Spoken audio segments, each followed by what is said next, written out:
Hello dear students, you are welcome again. आज हम बात करने वाले हैं ओम्स लॉ के बारे में। ओम्स लॉ एक्चुअली किसी भी कंडक्टर के थ्रू फ्लो होने वाले करंट और पोटेंशियल डिफरेंस के बीच में एक रिलेशनशिप दिखाता है। तो आखिर क्या है ये रिलेशनशिप और किस साइंटिस्ट ने इसको सबसे पहले डिस्कवर किया था, इसी के बारे में आज डिस्कस करेंगे। इसके साथ साथ हम एनसीईआरटी की एक्टिविटी 12.1 और 12.2 को समझेंगे। तो बने रहें वीडियो में लास्ट तक। वीडियो को लाइक शेयर ज़रूर कर दीजिएगा। अगर आप चैनल पर नए हैं तो प्लीज़ चैनल को सब्सक्राइब कर दीजिएगा। तो चलिए स्टार्ट करते हैं। सबसे पहले हम बात करते हैं एक्टिविटी 12.1 के बारे में। तो देखिए यहाँ पर इसको परफॉर्म करने के लिए आपको एक नाइक्रोम का वायर चाहिए, ठीक है, जिसकी लेंथ आप अपने कुछ भी ले सकते हैं, जैसे 0.5 मीटर, ठीक है। एक अमीटर, एक वोल्टामीटर और 1.5 वोल्ट के सेल चाहिए। नाइक्रोम एक्चुअली क्या होता है, तो नाइक्रोम एक अलॉय होता है जो निकिल, क्रोमियम, मैंगनीज और आयरन मेटल से मिलकर के बनता है, ठीक है। इसको परफॉर्म करने के लिए हमें जैसा फिगर 12.2 में बताया गया है उस तरह का एक सर्किट, इलेक्ट्रिक सर्किट जो है वो हमें बनाना है। तो हमें ये एक्टिविटी करना क्यों है, आपके दिमाग में ये सवाल आ रहा होगा। हम डायरेक्ट भी लोगों को याद कर सकते हैं, बिल्कुल कर सकते हैं, बिल्कुल समझ सकते हैं, लेकिन एक चीज़ होती है करके सीखना। तो अगर आपके स्कूल में लैब अवेलेबल है तो आप ये जो एक्टिविटी है इसको परफॉर्म करेंगे तो आप खुद से देखेंगे कि किस तरह से ये एक्टिविटी वर्क करती है, ठीक है। तो देखिए हमने कुछ इस तरह का इलेक्ट्रिक सर्किट जो है वो डिज़ाइन करना है, ओके। तो यहाँ पर हमने क्या लिया है, वोल्टामीटर लिया है, अमीटर है, ये नाइक्रोम का वायर लगा दिया है, ठीक है। सबसे पहले हम एक सेल लेंगे, एक सेल को इस इलेक्ट्रिक सर्किट में कनेक्ट करेंगे और उसके बाद हम वोल्टामीटर और अमीटर की रीडिंग जो है वो नोट करेंगे।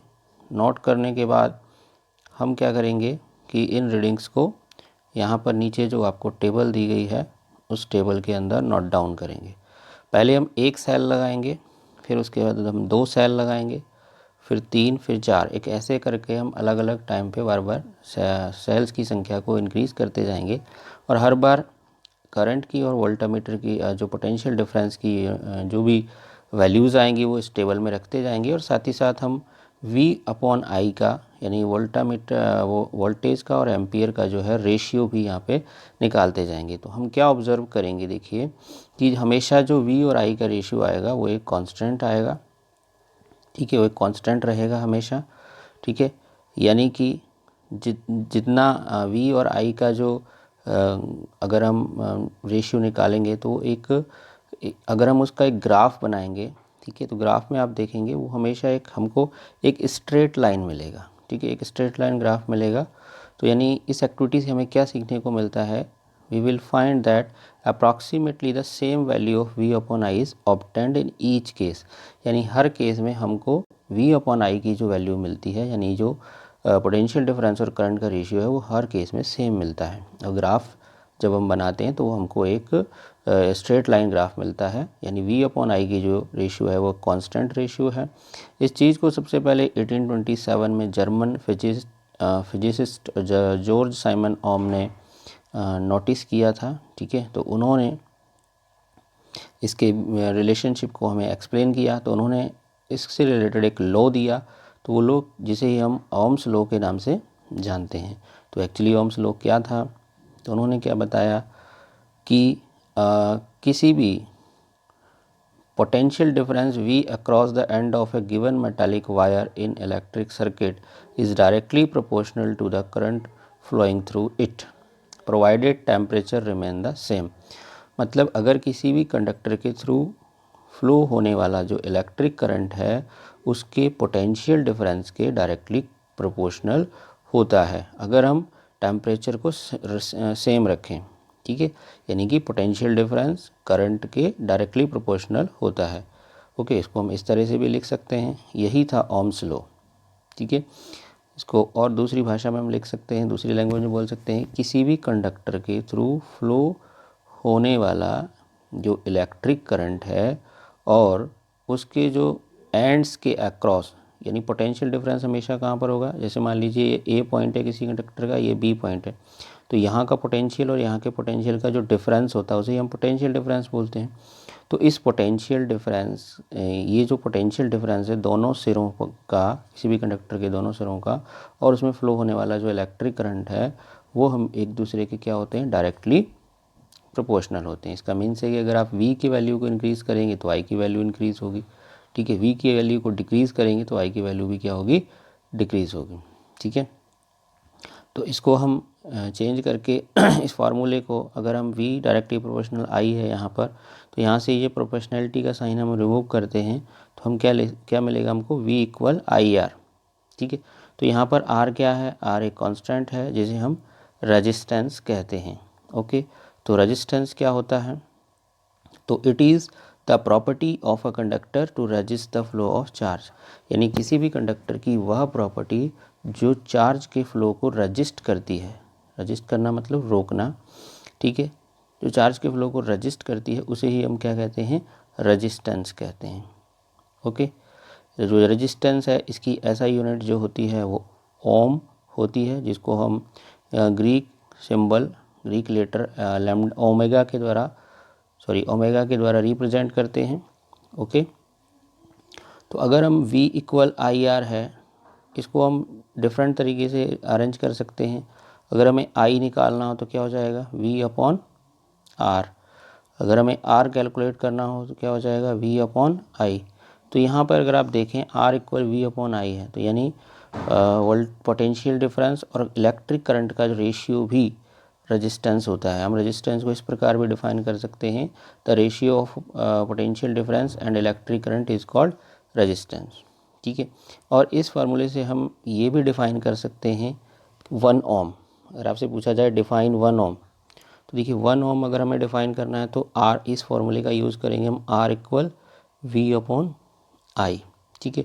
तो r की सही यूनिट क्या होती है, ओम, तो हमने यहाँ पे 1 लगा देना है। 1 ओम इक्वल पोटेंशियल डिफरेंस की ऐसा यूनिट क्या होती है, वोल्ट, तो 1 वोल्ट अपॉन इलेक्ट्रिक करंट की ऐसी यूनिट क्या होती है, एम्पियर, 1 वोल्ट अपॉन 1 एम्पियर। तो 1 ओम इक्वल 1 वोल्ट इक्वल 1 ओम। तो इसका मतलब क्या हुआ कि if the potential difference across the two end of a conductor is 1 volt, यानी अगर किसी भी कंडक्टर का पोटेंशियल डिफरेंस 1 वोल्ट हो और उसके थ्रू फ्लो होने वाला इलेक्ट्रिक करंट 1 एम्पियर हो, तब उसका रेजिस्टेंस R 1 ओम होगा, ठीक है। यानी 1 ओम रेजिस्टेंस कब होगा, यदि किसी इलेक्ट्रिक करंट के थ्रू 1 एम्पियर करंट का फ्लो हो रहा हो और उसका पोटेंशियल डिफरेंस 1 वोल्ट हो, तो उसका जो रेजिस्टेंस होगा वो 1 ओम होगा, ओके। अगर हम यहाँ पे देखते हैं I equal V upon R, यहाँ पे हमने लिखा, तो इस हिसाब से देखा जाए तो I जो है वो रेजिस्टेंस के इन्वर्सली प्रोपोर्शनल हो जाता है, ठीक है। इसका मतलब हुआ कि अगर हम रेजिस्टेंस को डबल करते हैं तो करंट आधा हो जाएगा, ओके। तो बहुत सारे प्रैक्टिकल केसेस में जो इलेक्ट्रिक सर्किट होता है उसमें करंट को इंक्रीज़ या डिक्रीज़ करना ज़रूरी होता है। तो इसके लिए जो कंपोनेंट यूज़ किया जाता है बिना वोल्टेज को चेंज किए करंट को रेगुलेट करने के लिए इलेक्ट्रिक सर्किट में, उसे हम क्या कहते हैं, वेरिएबल रेजिस्टेंस कहते हैं, ठीक है। उसे हम क्या कहते हैं, वेरिएबल रेजिस्टेंस कहते हैं। इसके अलावा किसी इलेक्ट्रिक सर्किट में ऐसे डिवाइस भी यूज़ किए जाते हैं जो रेजिस्टेंस चेंज करने के लिए यूज़ किए जाते हैं। तो किसी भी इलेक्ट्रिक सर्किट में वह डिवाइस जो रेजिस्टेंस चेंज करने के लिए यूज़ किया जाता है उसे रियोस्टेट कहते हैं, ओके। तो अब हम बात करते हैं कि जो इलेक्ट्रिक करंट है उसके ऊपर रेजिस्टेंस का क्या इफ़ेक्ट पड़ता है, उसके लिए हम एक एक्टिविटी परफॉर्म करेंगे। तो आइए बात करते हैं एक्टिविटी 12.2 के बारे में, ठीक है। तो देखिए एक्टिविटी 12.2 में हमें क्या करना है, कुछ इस तरह का एक इलेक्ट्रिक सर्किट लेना है, ठीक है। यहाँ पे हमें बैटरी लेना है, स्विच लेना है, अमीटर, और यहाँ पर हमने एक्स और वाई यहाँ पे गैप रखना है, ठीक है। इस गैप के अंदर हमें 3 अलग अलग चीज़ें, जैसे नाइक्रोम वायर, 10 वॉट का बल्ब और टॉर्च का बल्ब। तो ज़रूरी नहीं कि हम यही चीज़ें लें, हम कुछ भी ऐसी चीज़ें ले सकते हैं जिनका रेजिस्टेंस अलग अलग हो, उनको हम इस गैप के बीच में कनेक्ट करके देखेंगे। तो हम देखेंगे सबसे पहले हम नाइक्रोम वायर लगाएंगे, फिर 10 वॉट का बल्ब या टॉर्च। तो ये सब जब लगा के फिर आप अमीटर पे इसकी रीडिंग नोट करना है आपको, यानी आप इलेक्ट्रिक करंट की रीडिंग को नोट करेंगे। तो आप देखेंगे हर बार जो रीडिंग आएगी वो डिफरेंट आएगी, ठीक है।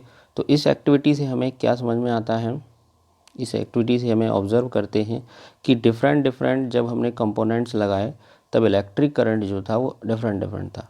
तो ऐसा क्यों हुआ, क्योंकि देखिए हर जो कंपोनेंट होता है उसका रेजिस्टेंस जो होता है वो अलग अलग होता है, क्योंकि कुछ कंपोनेंट ऐसे होते हैं जो करंट को ईजिली फ्लो होने देते हैं, ठीक है, यानी कि उसको रजिस्ट कम करते हैं, लेकिन कुछ ज़्यादा रजिस्ट करते हैं। तो इस हिसाब से जो ईजिली फ्लो होने देते हैं वो क्या होते हैं, गुड कंडक्टर होते हैं इलेक्ट्रिसिटी के, ठीक है। तो नेक्स्ट देखिए क्या बताया गया है आपको लास्ट पैराग्राफ में इस एक्टिविटी के, कि जो मोशन होता है इलेक्ट्रॉन्स का किसी भी इलेक्ट्रिक सर्किट में, उसी से चार्ज का फ्लो होता है। यानी अगर किसी भी कंडक्टर में इलेक्ट्रॉन्स का मोशन होता है तभी उसमें चार्ज का फ्लो होता है, ओके। लेकिन इलेक्ट्रॉन जो होते हैं वो पूरे तरीके से फ्री नहीं होते हैं। अपन जानते हैं कि जो इलेक्ट्रॉन्स होते हैं वो किसी भी एटम के अंदर होते हैं, है ना।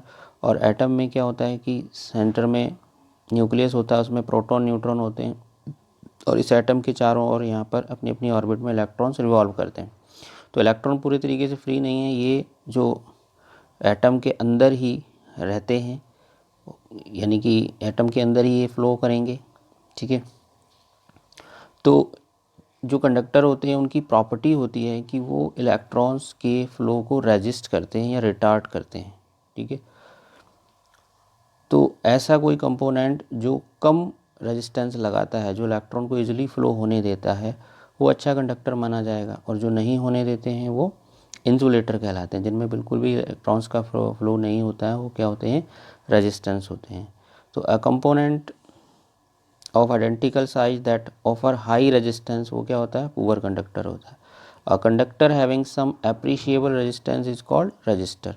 ऐसा कोई भी कंडक्टर जिसका कोई एप्रिशिएबल रेजिस्टेंस होता है उसे हम रजिस्टर कहते हैं। तो ये रजिस्टर कुछ भी हो सकता है, कोई भी गैजेट, इलेक्ट्रिकल गैजेट जिसका एक रेजिस्टेंस होगा उसे हम क्या कहेंगे, रजिस्टर कहेंगे। इनकी जो रजिस्टर्स होते हैं ये कई टाइप के होते हैं, आपने अक्सर इस तरह के कुछ रजिस्टर्स देखे होंगे, ठीक है, जो कि अलग अलग पर्पज़ के लिए यूज़ किए जाते हैं। इलेक्ट्रिक सर्किट्स में भी यूज़ किए जाते हैं। इवन कुछ जो इलेक्ट्रिकल डिवाइसेस होते हैं उनके अंदर आपने देखा होगा एक प्लेट लगी होती है, उसके अंदर भी जो है वो यूज़ किए जाते हैं, ठीक है, करंट के अमाउंट को रेगुलेट करने के लिए। तो आज का हमारा ये जो टॉपिक था हम यहीं तक बात करने वाले थे। तो ये वीडियो हम यहीं पे फिनिश करते हैं। नेक्स्ट वीडियो में हम बात करेंगे factors affecting of resistance of conductor, ठीक है। Thank you so much.